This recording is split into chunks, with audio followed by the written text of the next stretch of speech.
Capítulo 2. Eu já fui criança. O que a Karen de hoje diria para a Karen criança? Sabe, Cacá, em poucos anos você vai crescer e se tornará uma mulher incrível. Você vai ser professora, vai cantar, dançar, alegrar a vida de muitas crianças. E quando te perguntarem o que você fez de melhor na vida, você dirá: eu fui professora. Você vai ter um filho lindo que vai te ensinar todos os dias. Terás muitos desafios a enfrentar e mesmo sentindo dor, não esqueça de sorrir. Deus vai te mandar muitos amigos. Alguns irão, outros vão permanecer, mas 4 muito especiais vão te guiar. Eles vão se chamar Orfeu, Dallas, Cacau e Monet. Você vai voltar a estudar, vai fazer mestrado, será a primeira da tua família com este título. Ah, perdoe mais. Ame sempre e nunca esqueça, glitter é vida.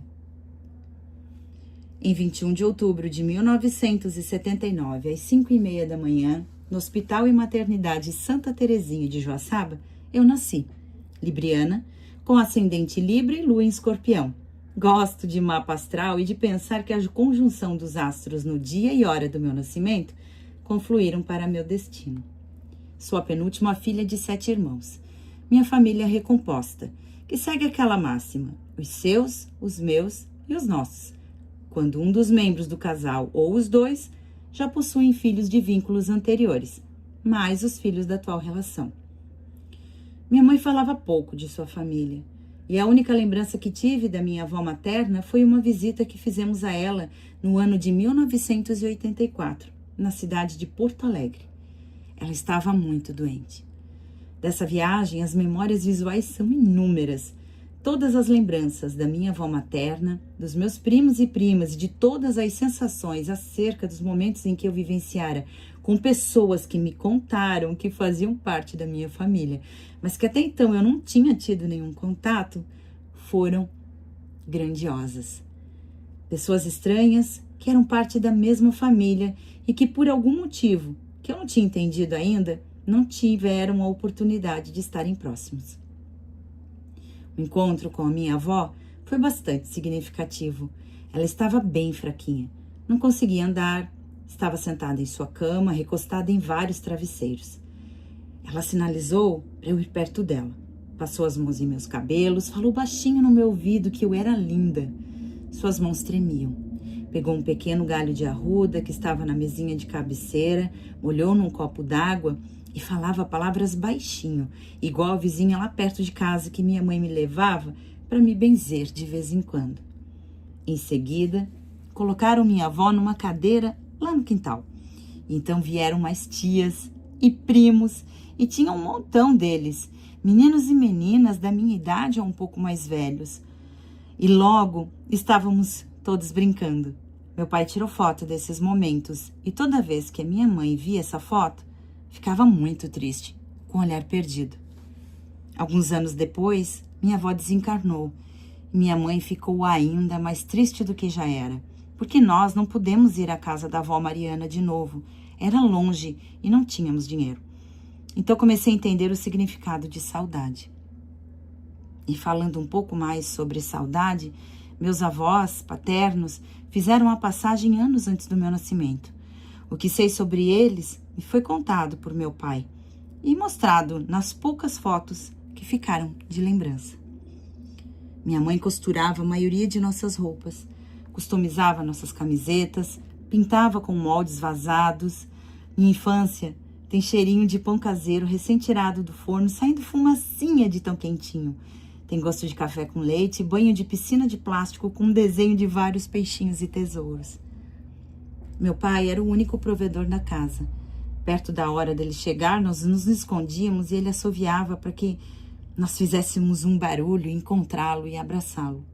Ele tinha um toca-disco com caixas enormes, onde depois da aula e da soneca da tarde, ouvíamos histórias infantis em discos de vinil coloridos. Geralmente a cor de rosa é amarelo. Minha história preferida era João e Maria. Houve uma promoção também para trocar tampas de um refrigerante para conseguir um disco pequeno do Michael Jackson. Minha música preferida foi Thriller. O filme que marcou minha infância foi Footloose. Nesse momento que eu assisti numa TV em preto e branco, a abertura do filme, eu tive 3 paixões instantâneas. Polainas, o glitter que caiu na dança final e o tênis da marca Nike, inalcançável para a pequena Karen naqueles tempos. Fui para a escola já lendo e escrevendo algumas palavras.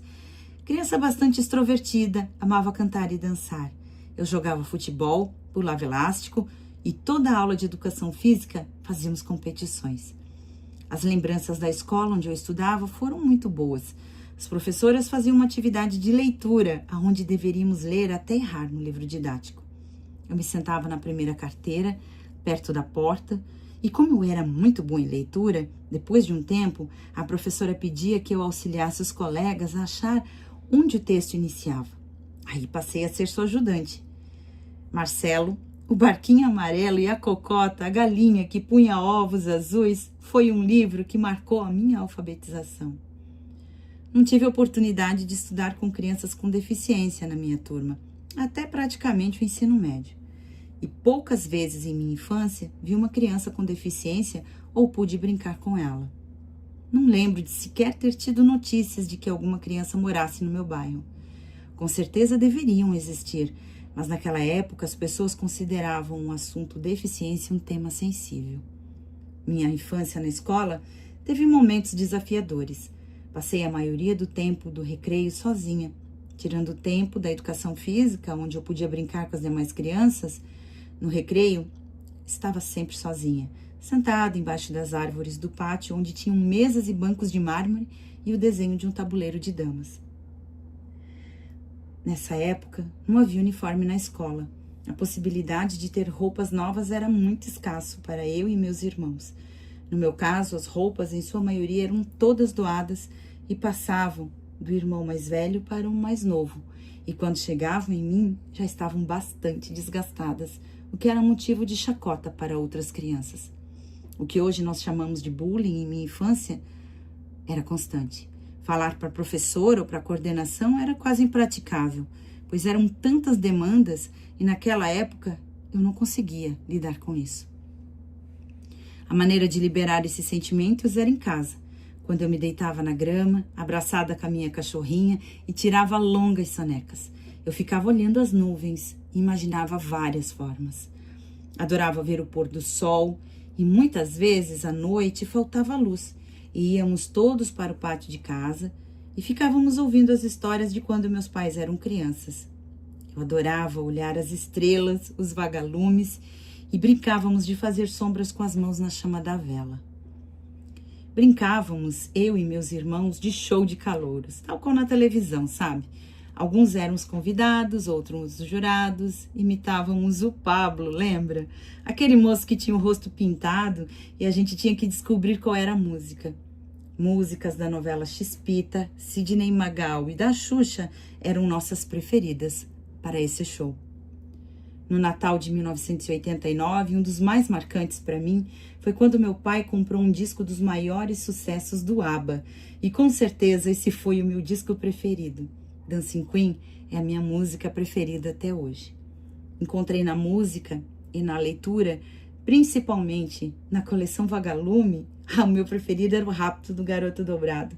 Uma forma de escape, pois na leitura eu poderia viajar e conhecer outros lugares, muito distante do pátio da escola, onde muitas vezes eu não fui tão feliz.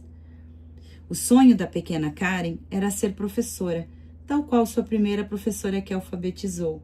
Uma professora negra, de pele retinta, que contava histórias com várias entonações e lia poesia como se fosse música.